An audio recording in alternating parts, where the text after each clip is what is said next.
state in southwest Nigeria has 33 local government areas. Now, of these 33, 10 of them make up an area called Ogun in the state. This is our focus on this episode of this program. Let's look at life in Ogun in Oyo State, Nigeria. You're welcome. I'm Amy John Mekwa.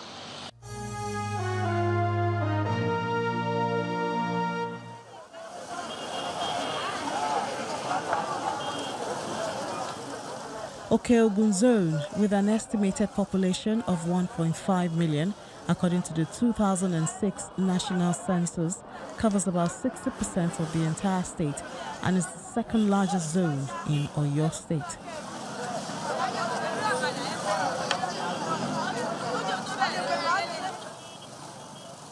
It is made up of Atisbo, Orelope, Isenyi, Itesiwaju, Kajola, Irepo, Olorunshogo, Iwajoa, Shaki East and Shaki West, areas which have been described as agrarian communities because of the grassy plain, arable land and rocky features.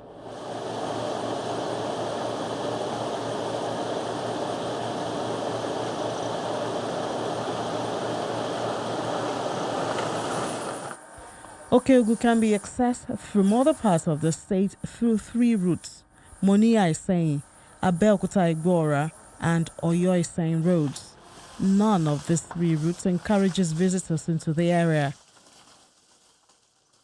There are potholes and in some cases manholes, while some parts seem not to have received attention in years.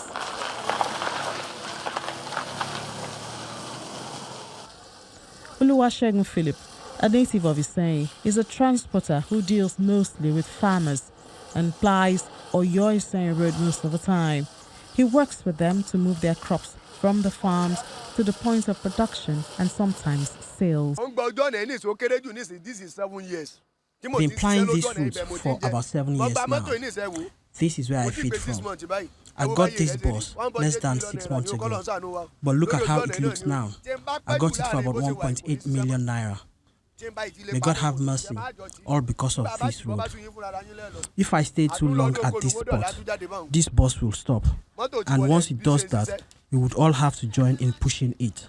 We are heading into the farm again, and we will be back tomorrow. The bus is already sinking, but we still have to work.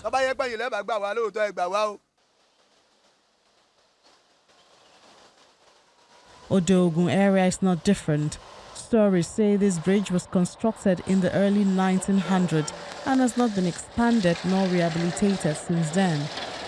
Consequently, vehicles have to go through it one after the other. This is the direct route between Ogun and Oyo Town and areas like Ilorin in Kwara State.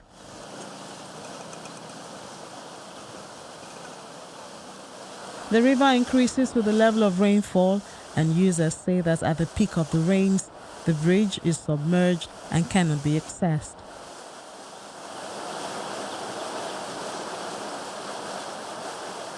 Each time there is a rain downpour like this, we used to have problem of a vehicle going through this place. At times, the water overflow the plank here, so that on many occasions we used to have a problem with this bridge. And we have been calling on the attention of a government at federal level each time there is a rain. Even when in the dry season itself, we used to call attention of the government to come to our aid. We want them to construct another bridge. This bridge is outdated. This situation is presented to the State Commissioner for Information, Toye Arulogun.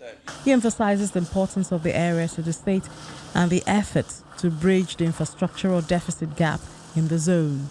Permit me to start by saying that Ogun is a strategic zone in Oyo State. Ogun is what you call Oyo North, the north of Oyo State, and it is the food basket of Oyo State, given the fact that it has quite a huge and massive arable land, which is very good for agriculture. So Ogun is very strategic, in Oyo State. Socially, economically, even politically. The deputy governor is from Ogun. The head of service is from Ogun. The chief judge is from Ogun. The Deputy Speaker is from Ogun. Quite a number of commissioners, special advisors, senior special assistants, and special assistants are from Ogun. So Ogun is very, very important to the current Oyo State government. And I believe that for a while it will be because of the strategic nature and what it portends for the state. Talking in terms of infrastructure, infrastructure is the base after security. For this government, we talk about security, which is important. There cannot be development without security of a community, of a state, or a nation. And on top of security, infrastructure is what we refer to as the German floor. Infrastructure can also be physical or social. So we take infrastructure very important. It's very key. And generally speaking, in Oyo State, if there's anything the Ajimobi-led administration is known for, I tell you it's infrastructure. I'm not saying that we've done 100%, but judging from where we're coming from, there's been marked improvement. In Ogun, for the very first time, this administration dualized the entry and the exit, or the main entry and the exit to Ogun. That is the Iseyin Road. Now, there are quite a number of roads there. Some of them are local government, some of them are state, and some of them are federal government. Whatever government is doing is not peculiar to Ogun. Government is spreading it around, just like all the zones. You find out that in Ogbomosho, we dualize the entry point and the exit. In Ibadan, the entry point and the exit. You know, we've done all of that. So in putting all of these infrastructural, or infrastructural facilities together, government ensures that it spreads it around. So certainly, if you go to Shaki, the same thing government is doing the Ibaruba roads there. I don't know if you got that far, but government is dualizing those roads and working on all the inner roads within Ogun. So whatever government is doing in terms of infrastructure is not, peculiar, or should not be peculiar to Ogun. It forms within the framework of the total infrastructural development plan of the current Oyo State government. That particular bridge, government has plans for it, and I'm sure it will work with it, or it will work on it. But what is important is when it rains, is beyond government's control. It's a natural occurrence.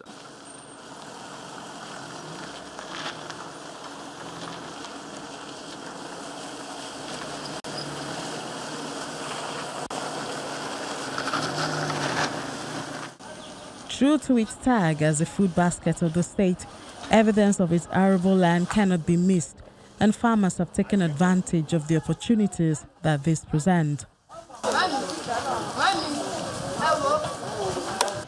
Ajekpero is one of the farming communities. Cassava is quite common here.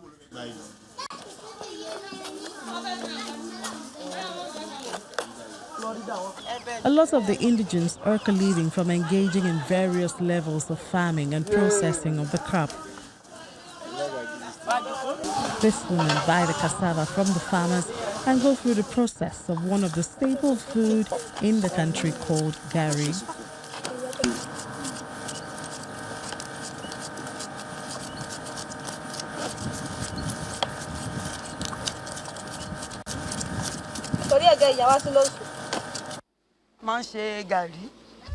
To make gari, we start by clearing out the cassava skin. Then we put it in a grinding machine.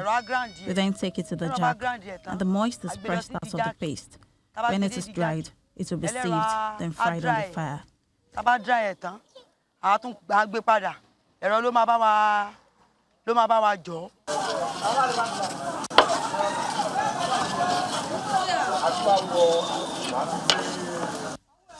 The women's measurement of gari, which they sell for about 250 naira now, used to go for more, but the price crashed after the market became saturated with dealers.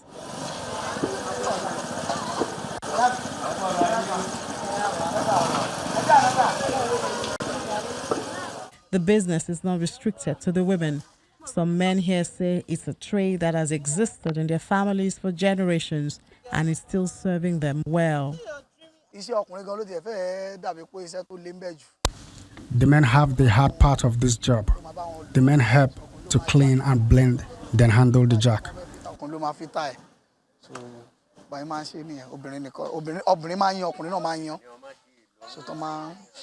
Our challenge here is that we don't have firewood anymore. Getting firewood is now really difficult. We have to travel far off to get it. Firewood is important because the heat needed to process good gari has to be made.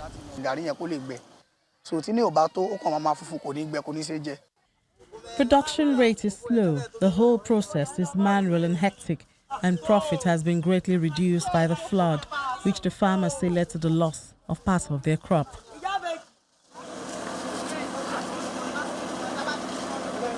Living condition in the area leaves a lot to be desired.